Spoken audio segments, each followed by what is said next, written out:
Welcome to the Brick and Mortar Marketing Podcast, the podcast for small business owners like you, learning to grow your brick and mortar business in today's online-focused world. Now, here are your hosts, partners in life and business, Zach and Brianna Hayden.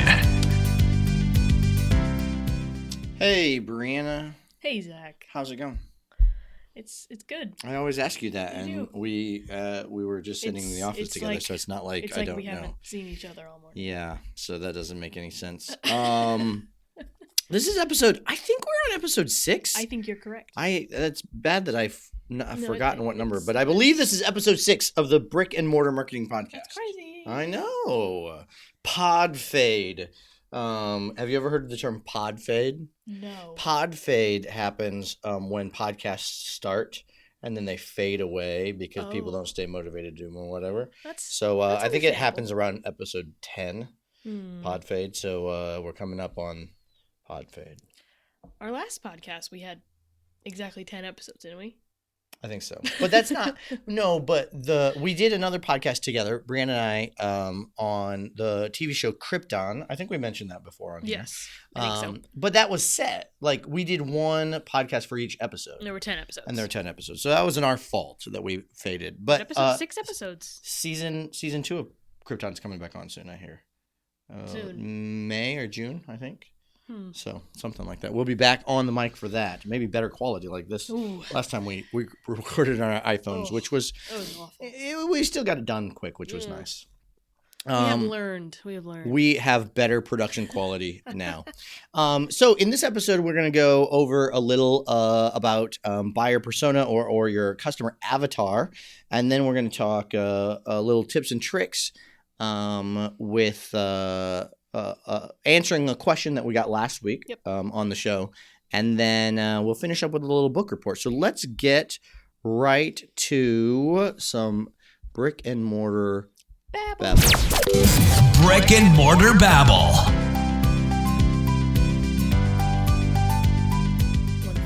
So, Brianna, I thought we would talk a little bit about customer avatar. And often when I say this, people think those blue guys from that dumb movie James Cameron did.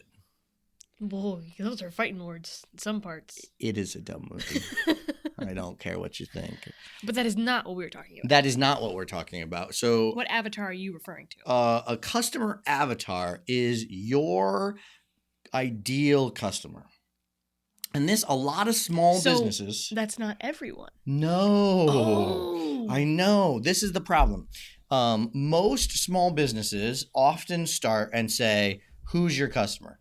Well, everyone. Ugh. Everyone is my customer. Oh. That is No. wrong. If you try to appeal to everyone, you will appeal to no one. Unless you're selling oxygen. And then Even then, some people are dead. Or some people were like, I don't want to buy oxygen from you because you market oxygen this way. I want to buy oxygen from these guys because they market oxygen a different way. Okay. You have to pick your ideal customer and decide who that's going to be, and then your message needs to be crafted to that person. Yes. So, an exercise that has been talked about with marketing experts forever is writing out a customer avatar. So, what you do is you write and you pick a specific person. Okay. So you say, my customer avatar is a woman in her mid-30s. That's already more specific than A lot of people. way more specific. She has 2 to 3 kids. Okay.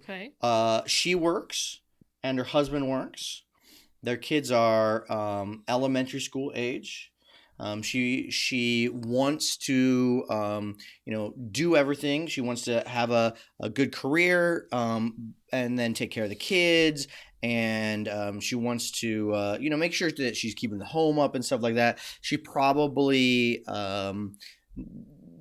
subscribes to some emails that talk to her about keeping organized and things like that. And then they even suggest that maybe you write down what kind of magazines would this person go to read, what kind of super detailed, what kind of websites do they visit, what are they fans of, even giving them a name and saying, this is my avatar. Okay. Okay, so that is one experiment, is going and saying, this is the kind of person. Now, a lot of small business owners then go, well, but then I'm not going and marketing these other people. I'm missing out on all these I'm other missing out potential on all these customers. other, yes, exactly. But when you can get your marketing message triggered in, so when you read, I was telling Brianna about a Facebook ad that was on my newsfeed today. I'm not going to tell you what the ad was. Don't do that. But I looked at it and went, why in the heck am I seeing this?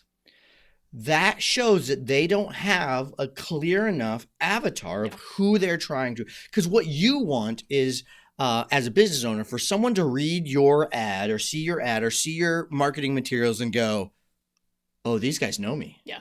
This is exactly how I feel. Just like you're talking about something and then the ad for it suddenly shows up on Facebook and you're like, oh goodness, this is it. That's exactly what I need. That's what you want with your marketing. And that won't happen unless you've identified who you're marketing to. It can be an expensive mistake too. Yes. I'm paying a bunch of money on ads that go to everyone when only 5% of that audience is actually my customer base. Yes. And this isn't just for ads, but even your website copy, who it's talking to is very specific. Now, that doesn't mean that you have to have only one avatar. Okay? You might have 2 different avatars or 3 different avatars. But those are 3 distinct categories of people that you're marketing to with a specific product or service. And those are the people you're marketing to. Even you look at all successful companies are doing this. Okay. You look at the way they advertise, and if you connect with that advertisement, there's probably a reason they have picked you out as part of their marketing segment. So another way of doing this is to look at your current customers and pick out the person or someone that is a great example of the kind of customers you'd like to have more of. Your number one customer. Yeah, so you're like, this is a great person. This is who I want. Then look at them and figure out what is it about them that makes them your ideal customer. And write it down and go, okay, this is the person I need to talk to. And it needs to go beyond the fact that, well, they're my friend. Yes. They like me. Yes. Yeah, because that's not replicable. No. Is that a good word? I don't know. You need to be able to write your website copy, your email copy, your Facebook ads, your Instagram posts, everything needs to be written to this specific person, so that it connects with them. And then half of your job of selling is done because it's already connected with them. In a lot of places they don't do this. They worry that because you're excluding some of the market, you're missing out on all these opportunities. They're missing out on all that money they could make. But you're not talking to anyone. You're not specifically connecting with any part of the market. So then you're missing everyone. Yeah. I think you should think about it as having individualized conversations with people as opposed to, just putting a blast out on like the radio and saying, hey, who wants to be my friend? Yes. Yeah. Having purposeful interactions with specific groups of people. Exactly. And I'll often people will market to who they're familiar with or people who are already in.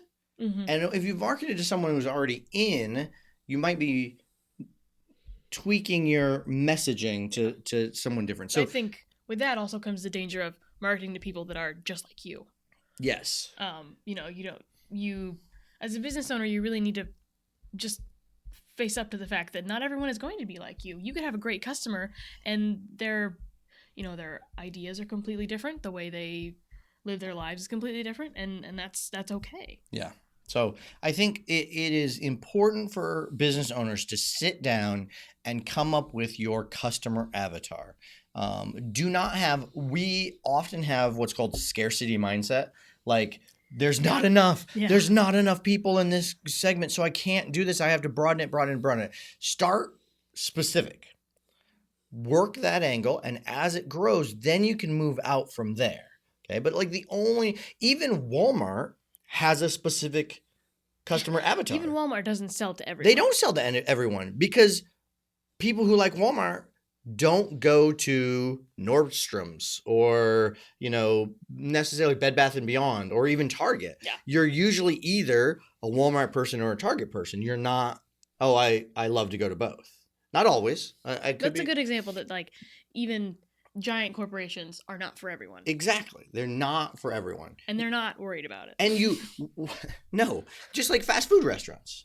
Okay? Yes. You don't see McDonald's selling every kind of fast food. They don't have Chinese food and vegan and Mexican and, all these different things. They've picked a specific segment and that's what they're going for. Yeah. So that is kind of our brick and mortar babble for know today. Who you're selling to. And this is your assignment is write this information down. Pick out your 1 or 2 customer avatars and make sure you know who they are and how you would speak to that person.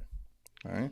So let's go to some tips and tips and tactics. Thank you. You're welcome. Marketing tips and tactics.